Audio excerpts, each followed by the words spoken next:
வணக்கம் சுமதி சமையல். இப்போ இட்லிக்கு ஒரு உருளைக்கிழங்கு வச்சு ஒரு குருமா வைக்க போகிறோம்.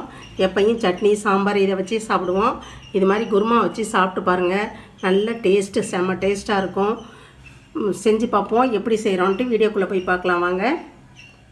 குருமா செய்கிறதுக்கு ஸ்டவ்வில் கடாய் வச்சுருக்கேன். எண்ணெய் ஒரு 2 ஸ்பூன் ஊற்றிக்கலாம். எண்ணெய் சூடாகட்டும்.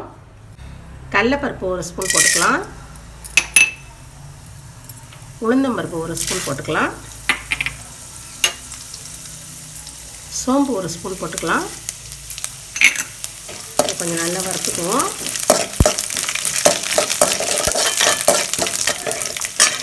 பச்சை மிளகாய் ஒரு 5 பச்சை மிளகாய் வச்சுருக்கேன்ப்பா, அதையும் போட்டுக்கலாம். அதையும் போட்டு நல்லா வறுத்துக்கலாம்.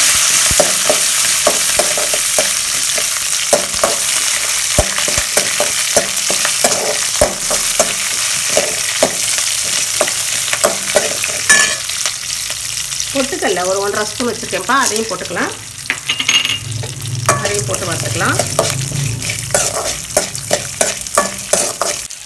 கசகசா 1 ஸ்பூன் வச்சுருக்கேன்ப்பா,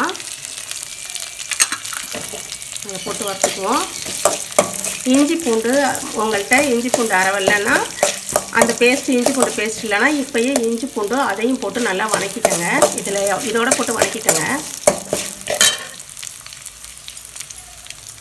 தேங்காய் ஒரு முடி திருவி வச்சுருக்கேன்ப்பா, அதையும் போட்டுக்கலாம்.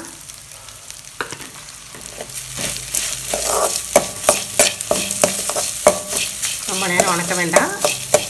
லைட்டாக எல்லாம் ஒன்று சேர்ற மாதிரி வணக்கிக்கிட்டோம்னா போதும். அவ்வளோதான்ப்பா, போதும். இதை ஆற வச்சு அரைச்சிக்குவோம்.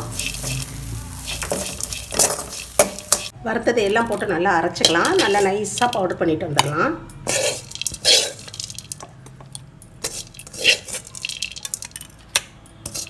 இந்த வணக்கின மசாலா எல்லாம் அரைச்சிட்டு வந்துட்டேப்பா. இப்போ நம்ம கடாயில் எண்ணெய் ஊற்றிக்கலாம். ஒரு 2 ஸ்பூன் எண்ணெய் ஊற்றிக்கிட்டேன். எண்ணெய் சூடாகட்டுப்பா. சூடாகிடுச்சு. சோம்பு கொஞ்சம் போட்டுக்கலாம். கரம் மசாலா எல்லாம் போட்டுக்கலாம்ப்பா. இலை, பட்டை, ஏலக்காய், கிராம்பு ஒரு 3, கல்பாசி, மராட்டி மொக்கு இதெல்லாம் போட்டேன். ஒரு பெரிய வெங்காயம் ஒன்று கட் பண்ணி வச்சுருக்கேன், அதையும் போட்டுக்கலாம். போட்டு நல்லா வதக்கிக்கலாம்.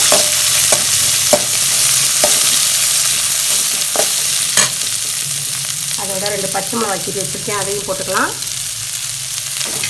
இதுதான்ப்பா காரம். நான் ஒரு 5 மிளகாய் போட்டு அரைச்சோம். இந்த பச்சை மிளகாய் 2 போட்டுருக்கேன். காரம் அவங்களுக்கு எவ்வளோ தேவையோ அவ்வளோ பச்சை மிளகாய் போட்டுக்கோங்க. இதில் வரமிளகாய் சேர்க்குறதில்ல, மிளகாத்தூளும் சேர்க்குறதில்ல. இதுதான் காரமே. அதனால் நீங்கள் உங்களுக்கு எவ்வளோ தேவையோ அதுக்கு தகுந்த மாதிரி போட்டுக்கோங்க. இது நல்லா வதக்கிடுவோம். வெங்காயம் வதங்கிட்டுருக்கு. நான் வதங்கிட்டு இருக்கப்பயே இஞ்சி பூண்டு அரைச்சி வச்சு 1 ஸ்பூன் போட்டுக்கிறேன். அதையும் போட்டு நல்லா வதக்கிக்கோங்க.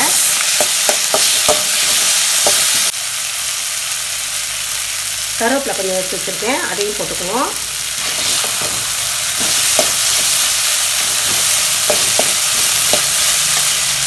தக்காளி ஒரு 2 தக்காளி கட் பண்ணி வச்சுருக்கேன்ப்பா, அதையும் போட்டுக்கலாம். போட்டுக்கிட்டு நல்லா வதக்கிக்கணும். தக்காளி நல்லா வதங்கணும்.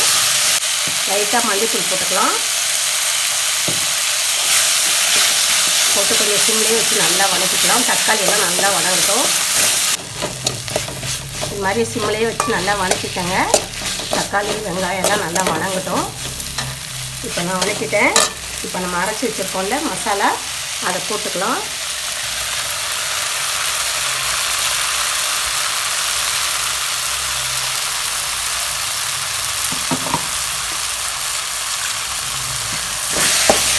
அதையும் இதோட போட்டு நல்லா வதக்கிக்குவோம்.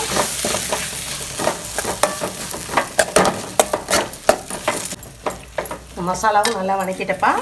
இப்போ தண்ணி ஊற்றிக்கலாம். மிக்ஸி ஜார் அரைச்சி வச்சுருக்கேன்ல, அந்த தண்ணியை ஊற்றிக்கிறேன். உருளைக்கிழங்கு வேக வச்சு மசிச்சு வச்சுருக்கேன்ப்பா. 1 2 இது மாதிரி ஊற்றி வச்சுக்கோங்க. இது ஒரு சின்ன உருளைக்கிழங்கு, ஒரு 3 உருளைக்கிழங்கு தான், ரொம்ப இல்லை போட்டிருக்கேன். உங்களுக்கு எவ்வளோ தேவையோ அந்த அளவுக்கு நீங்கள் போட்டுக்கோங்கப்பா.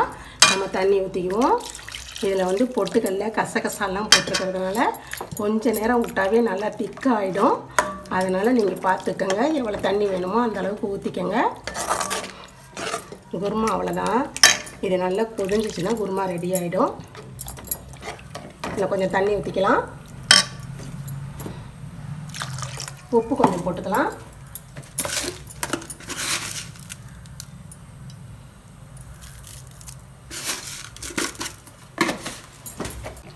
இந்த அளவு தண்ணி இருந்ததுன்னா போதும்.